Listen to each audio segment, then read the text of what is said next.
There's a moment when you realize the game was rigged from the beginning. You've been conditioned to believe that kindness is weakness, that compassion is vulnerability, that mercy is surrender. They taught you to choose between being the predator or the prey, the wolf or the sheep. But what they never told you, what they couldn't afford for you to know, is that there's a third option, something far more dangerous than either extreme, something that makes wolves lower their eyes and sheep follow willingly. You don't become the beast, you don't become the victim, you become the shepherd. The shepherd understands what both the wolf and sheep fundamentally miss. Power isn't about force, it's about influence. It's about creating the conditions where others choose to give you what you want, where they thank you for taking it, where they feel grateful for the privilege of serving your vision. This is the art of strategic kindness. And once you master it, once you truly understand its devastating potential, you'll never see weakness the same way again. Let me show you something that will shatter every assumption you've ever had about power dynamics. Picture this exact scenario. You're in a team meeting. Sarah, the perpetual office aggressor, decides today is the day she's going to humiliate you in front of everyone. She's prepared her ammunition. She's chosen her moment when the boss is present, when the entire team is watching. She leans forward with that predatory smile and says, "I think we all know that John's project management skills are questionable at best. Maybe we should discuss reassigning his responsibilities to someone more competent." The room goes silent. This is the moment where most people either crumble or attack back. But you pause for exactly 3 seconds. You let the silence breathe. Then you smile, not the fake corporate smile, but something warmer, more genuine. You look directly at Sarah and say, "Sarah, I really appreciate you bringing this up. It takes courage to voice concerns, and I respect that about you." Another pause. "You're absolutely right that project management is challenging, and I'm always looking for ways to improve. Since you clearly have strong insights about this, would you be willing to mentor me? I'd love to learn from your expertise." Watch what happens in that room. Sarah's aggression has nowhere to land. She expected defense, counterattack, or collapse. Instead, you've transformed her weapon into your shield and her attack into your opportunity. The boss sees your maturity. The team sees your confidence. Sarah sees that she's been outmaneuvered so completely that she can't even object without looking petty.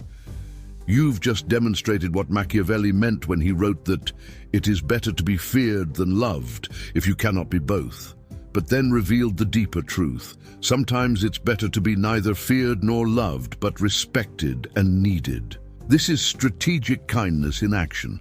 Not weakness disguised as strength, but strength so sophisticated it appears as kindness. You've just shown everyone in that room that you operate on a level they don't even recognize. While they're playing checkers with aggression and defense, you're playing chess with psychology and influence. But this is just the surface. The real power of strategic kindness lies in its ability to create what I call obligation debt. When you respond to aggression with unexpected grace, when you transform attacks into opportunities for collaboration, you create a psychological dynamic that works in your favor on multiple levels. The aggressor becomes indebted to your mercy. The observers become impressed by your sophistication. The authority figures see leadership potential.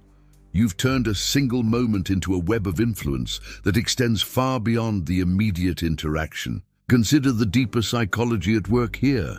Sarah attacked because she felt threatened by you. She saw you as competition, as a threat to her position or status, but instead of confirming her fear by engaging in direct competition, you've elevated yourself above the competition entirely.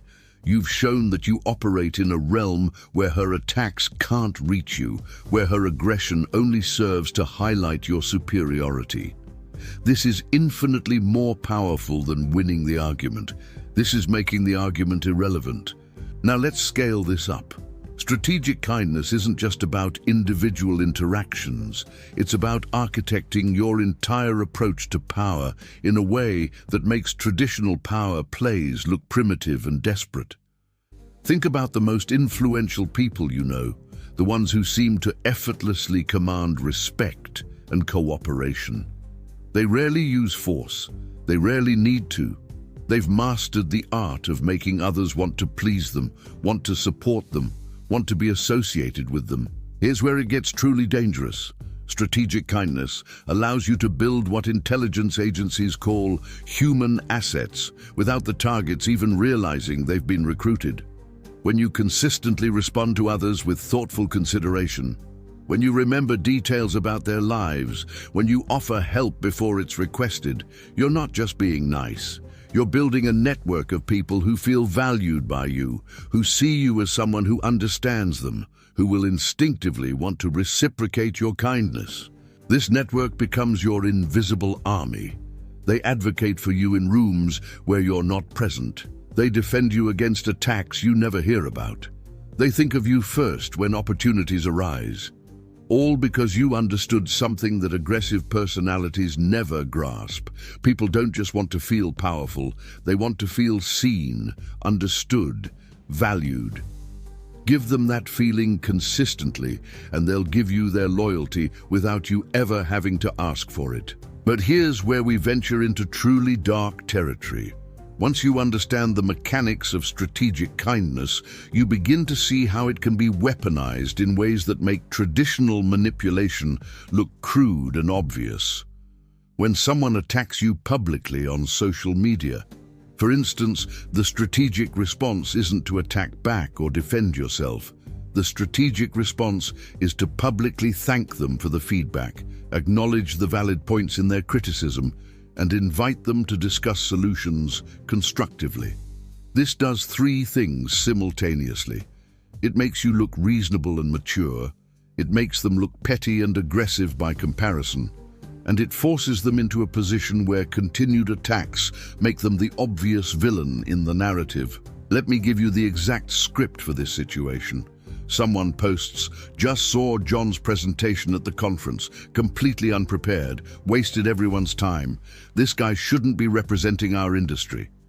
Here's your response, posted exactly 47 minutes later. "Thanks for this feedback, Mike.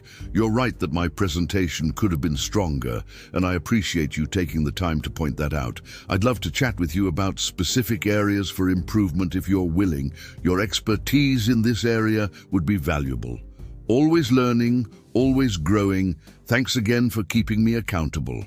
Do you see the psychological jujitsu happening here? You've taken his public attack and transformed it into a demonstration of your character.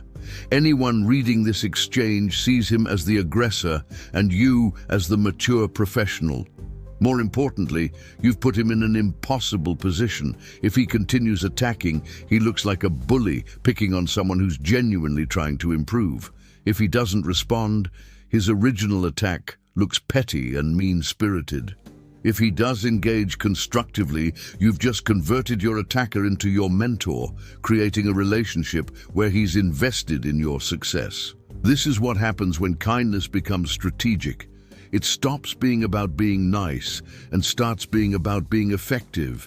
It stops being about weakness and starts being about power, so sophisticated that others can't even identify it as power. Now let's examine what happens in intimate relationships, where the stakes are highest and the dynamics most complex. Traditional advice tells you to fight fire with fire, to match aggression with aggression, to establish dominance through force.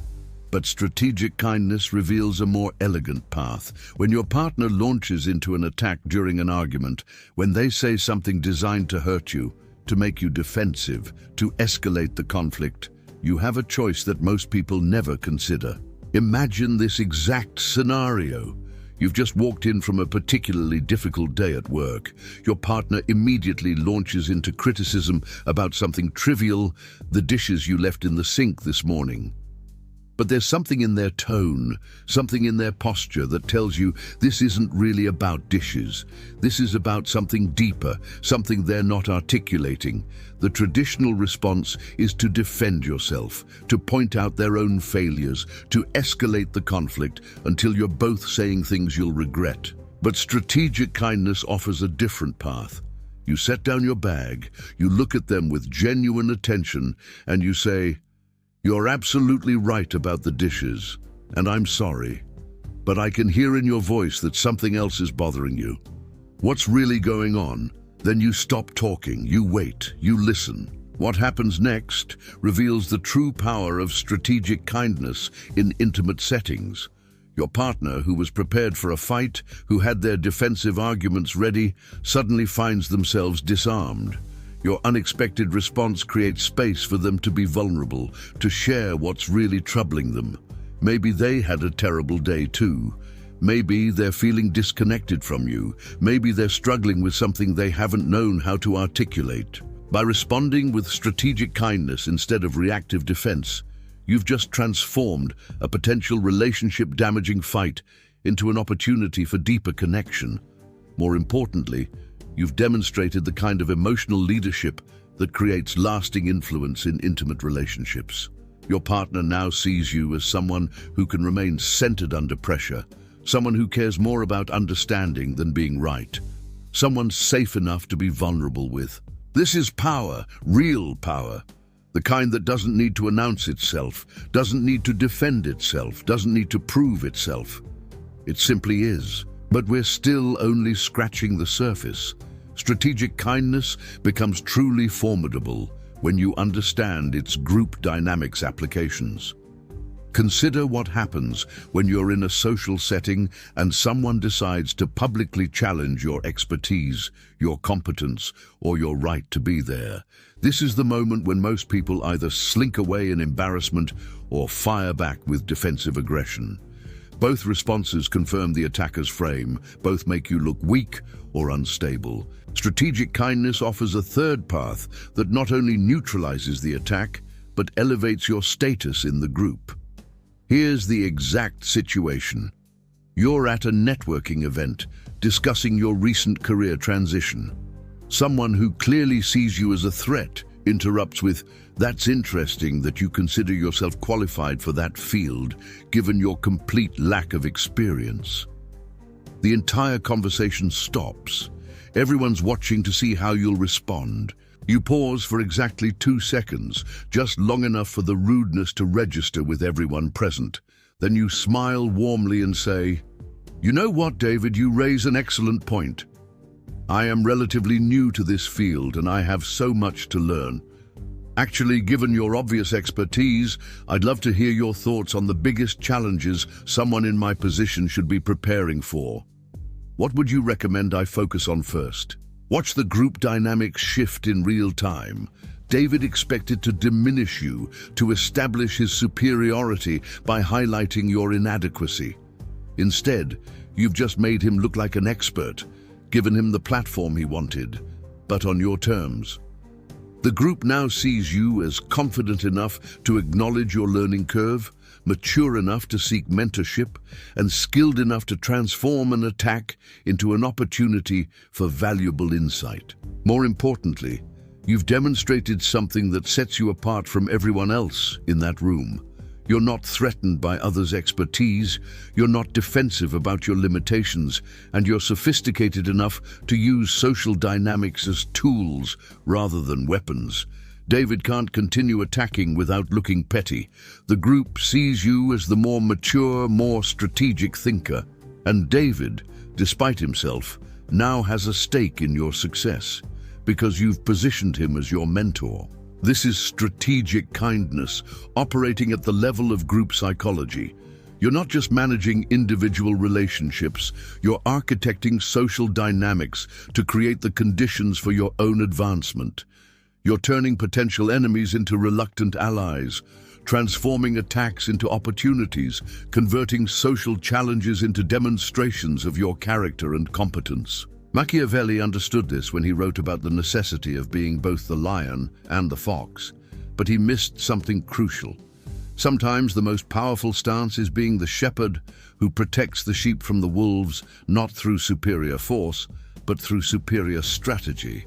The shepherd doesn't need to be the strongest creature in the field. The shepherd needs to be the smartest, the most strategic, the one who understands the ecosystem well enough to influence it without dominating it. Here's where strategic kindness reveals its most sophisticated application: the ability to neutralize systematic attacks while simultaneously building your reputation and expanding your influence. Let's examine this through a complex scenario that many people face but few handle effectively. You've been promoted to a leadership position, and there's a group of your former peers who are actively working to undermine your authority. They question your decisions in meetings. They spread doubt about your qualifications. They create small alliances designed to make your job difficult. Traditional leadership advice tells you to assert your authority, to make an example of the ringleader, to establish dominance through clear consequences. Strategic kindness suggests a more elegant approach. You begin by individually scheduling coffee meetings with each member of this resistance group. But these aren't confrontational meetings. These are listening sessions. You open each conversation with genuine curiosity. I know this transition has been challenging for everyone, and I'm sure my promotion has created some complex feelings. I value your perspective and your experience here. Help me understand what concerns you most about this change and how we can work together to make this transition successful for everyone. What you're doing here is psychologically profound. You're refusing to accept the adversarial frame they've created. Instead of treating them as enemies to be defeated, you're treating them as stakeholders to be included. You're acknowledging the legitimacy of their feelings without accepting the illegitimacy of their behavior. You're creating space for them to voice their concerns constructively rather than destructively. But here's the strategic genius. You're also gathering intelligence. In these conversations, you learn who the real influencers are, what the specific concerns are, what motivates each person. You discover that Marcus feels passed over and unrecognized. You learn that Jennifer is worried about job security. You find out that Robert has been with the company for 12 years and feels like his institutional knowledge isn't valued. Now you have what you need to transform this resistance group into your support network. You make sure Marcus gets recognition for his contributions in the next team meeting. You privately assure Jennifer that her position is secure and ask for her input on upcoming decisions. You publicly acknowledge Robert's institutional knowledge and ask him to mentor newer team members. Within 6 weeks, your former adversaries have become your most vocal supporters. Not because you bought them off or intimidated them, but because you demonstrated that working with you serves their interests better than working against you. You've shown them that you're the kind of leader who listens, who values their contributions, who creates opportunities for them to shine. This is strategic kindness operating at the organizational level. You've just solved a leadership challenge that destroys many new managers. And you've done it in a way that actually strengthened your position rather than merely defending it. Your superiors see you as someone who can build consensus and manage change effectively. Your team sees you as someone who values their input and invests in their success. Your former adversaries see you as someone who turned potential conflict into mutual benefit. But the real power of what you've just accomplished goes beyond the immediate situation. You've established a reputation as someone who can be trusted with complex interpersonal challenges. People will start bringing you their problems because you've demonstrated the rare ability to create win-win solutions from potentially destructive conflicts. This makes you indispensable, not just for your technical skills, but for your relationship management capabilities. And this is where strategic kindness reveals its ultimate sophistication. It's not just about being nice or managing conflicts. It's about becoming the kind of person that others need, the kind of person that systems rely on, the kind of person that organizations promote because they make everyone around them more effective. Consider what happens when you master this approach across all areas of your life. In your professional relationships, you become known as someone who can handle difficult personalities and complex situations. In your personal relationships, you become someone who creates emotional safety while maintaining healthy boundaries. In your social circles, you become someone who elevates the conversation and brings out the best in others. This isn't about being fake or manipulative. This is about understanding that true power comes from being genuinely valuable to others. When you consistently help others feel seen, heard, and valued, when you consistently find ways to create mutual benefit from potential conflicts, when you consistently demonstrate emotional intelligence and strategic thinking, you become someone that others want to support. But here's where we need to address the shadow side of strategic kindness, because understanding the full scope of this approach means acknowledging its potential for manipulation. The difference between strategic kindness and emotional manipulation lies in intent and outcome. Manipulation seeks to benefit the manipulator at the expense of others. Strategic kindness seeks to create genuine mutual benefit. When you use these techniques to help someone feel valued while also advancing your own interests, that's strategic kindness. When you use these techniques to exploit someone's vulnerabilities while giving them nothing of real value in return, that's manipulation. The difference matters, not just ethically but practically. Manipulation creates enemies who will eventually recognize what you've done. Strategic kindness creates allies who benefit from the relationship. This distinction becomes crucial when dealing with truly hostile personalities, people who interpret kindness as weakness and attempt to exploit it. Strategic kindness doesn't mean being naive or passive in the face of genuine predatory behavior. It means being sophisticated enough to neutralize threats while maintaining your moral authority. When someone attempts to exploit your kindness, your response needs to be swift, clear, and decisive, but it doesn't need to be cruel. Here's how this works in practice. Someone has been taking advantage of your helpful nature, asking for favors constantly while never reciprocating, treating your time as less valuable than theirs. The boundary-setting conversation sounds like this. I've really enjoyed helping you with these projects, but I'm realizing I need to be more strategic about how I allocate my time. Going forward, I'll need to limit my availability for additional requests unless they're directly related to our official collaboration. I hope you understand. You've just set a clear boundary without attacking their character or becoming defensive about your previous helpfulness. You've maintained the moral high ground while protecting your interests. You've shown that your kindness has limits without showing that you're unkind. This is strategic kindness operating as a defensive mechanism. You're not allowing yourself to be exploited, but you're also not allowing the exploiter to turn you into someone you don't want to be. You remain kind, but your kindness becomes selective and strategic rather than indiscriminate and naive. The most sophisticated practitioners of strategic kindness understand that sometimes the kindest thing you can do for someone is to not enable their destructive behavior. When someone is consistently irresponsible, bailing them out doesn't help them develop responsibility. When someone is consistently disrespectful, tolerating it doesn't help them learn respect. Strategic kindness knows when to help and when to step back, when to engage and when to disengage. This brings us to the existential level of strategic kindness, the realm where it transcends mere social strategy and becomes a philosophy of power itself. At this level, strategic kindness isn't just about getting what you want from others. It's about creating the conditions where what you want and what others want begin to align naturally. Think about the most influential figures in history, the ones whose impact lasted far beyond their lifetimes. They weren't typically the most aggressive or the most feared.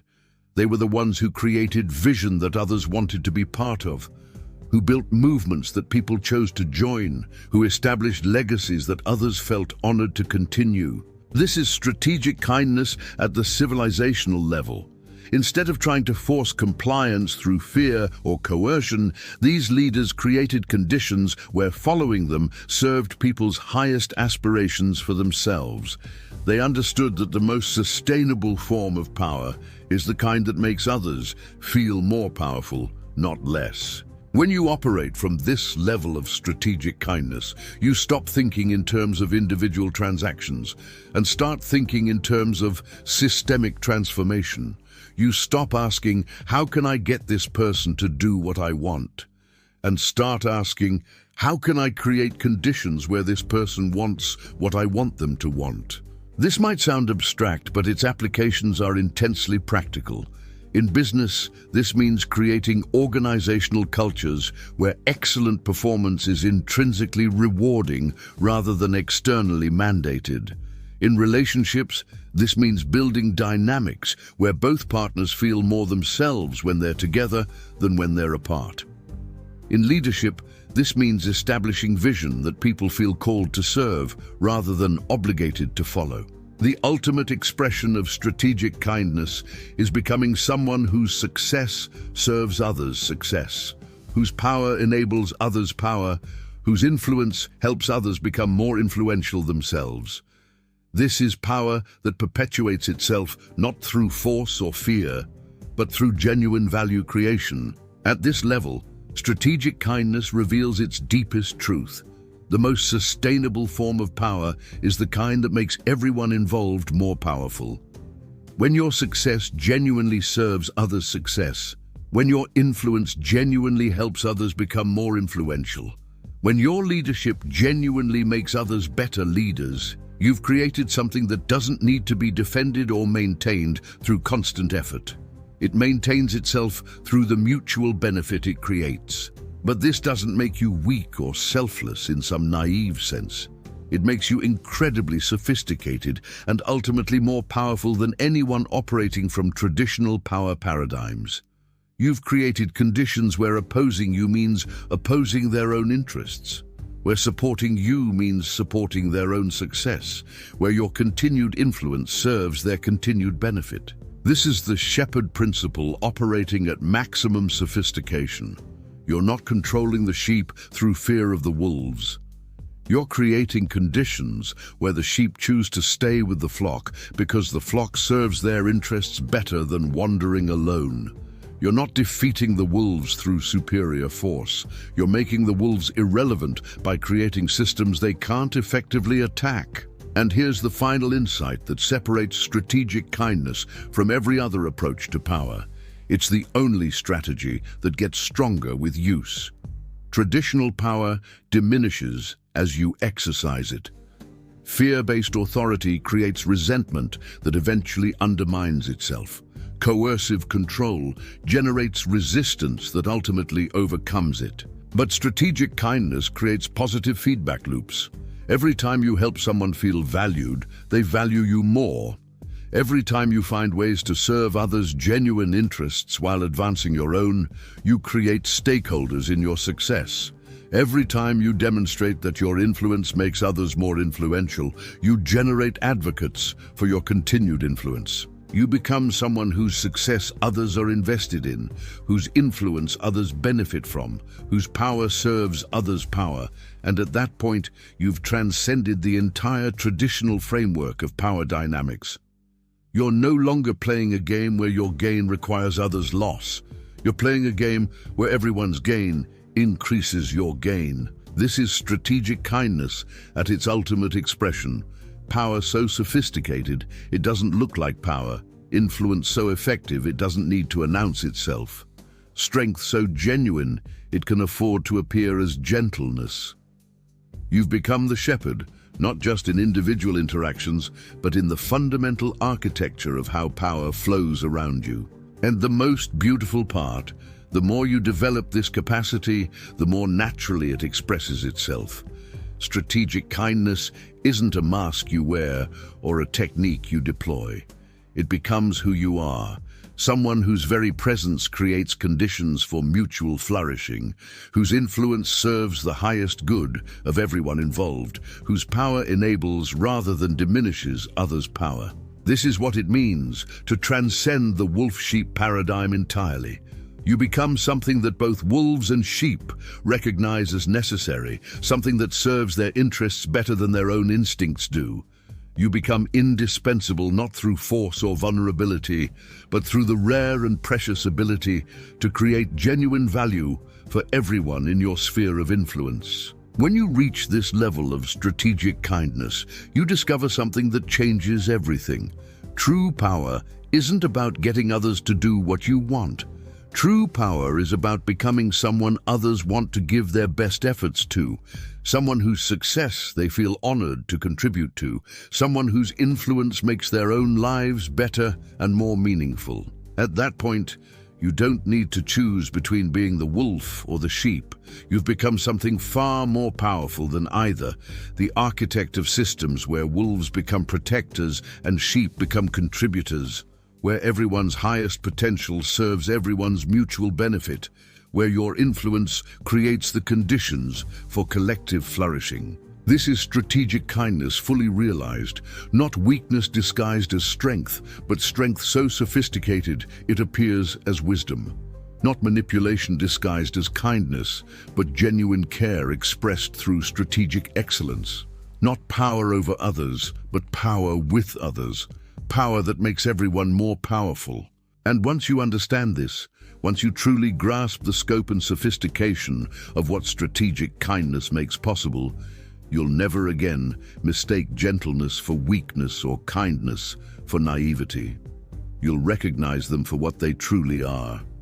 The most advanced forms of power available to those wise enough to master them. The game was never about choosing between predator and prey. The game was about becoming someone so valuable that predators become protectors and prey becomes collaborators. Strategic kindness doesn't just change how you play the game, it changes the game itself in your favor, permanently.